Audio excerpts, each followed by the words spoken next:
Well, I promised everyone I'd give a ride report on the YSS shocks for the 1983 Yamaha XJ900 Seca, the SST.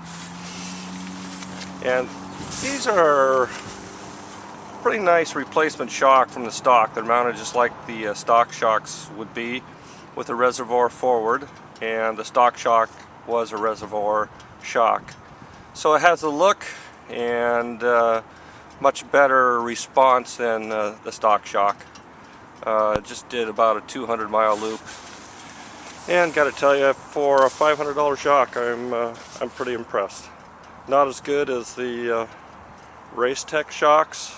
Hit a couple of potholes, and the YSS did bottom out.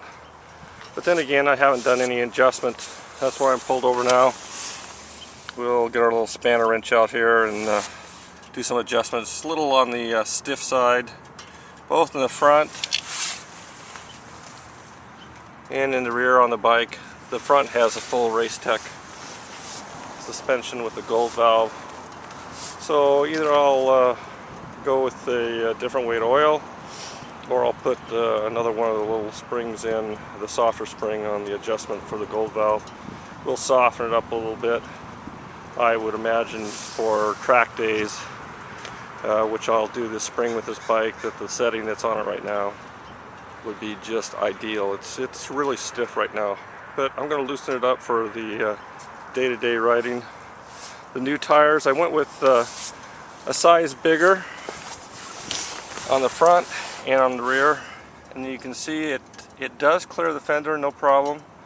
So I've got some wider meat on the tires here. Let's walk around to the back. You'll see fatter tire, more contact spot on the road.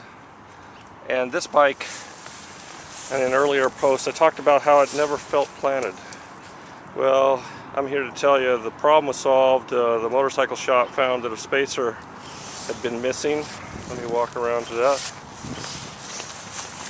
Inside the final drive here, there's a spacer that ever since I bought the bike, apparently been missing. So every time I threw this thing in the corner, it never felt planted. It really wanted to weave quite a bit.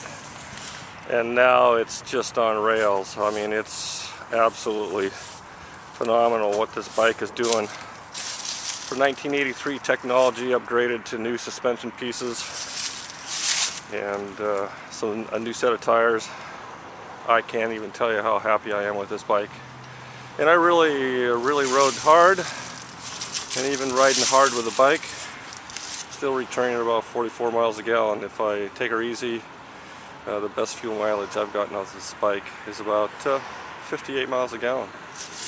And of course you got that big fat tank, 5.6 or is it 5.8 gallons of fuel. Anyway, this has been a lot of fun. It's early in February 2012 in Seattle. It's a bright, beautiful day, about 55 degrees. I'm going to stop yakking. I'm going to go ride some more. YSS, I can recommend them. Good intermediate type of shock. The Race Techs, they're just absolute pieces of art, almost to say. And we'll get those back. The YSS's will go on prototype number 2 that's in the process of being built, and the Race Techs will go back on the prototype 1. Hey, that's the ride report. Sorry, man. Sun is going down. I gotta go get some more riding in. Ciao.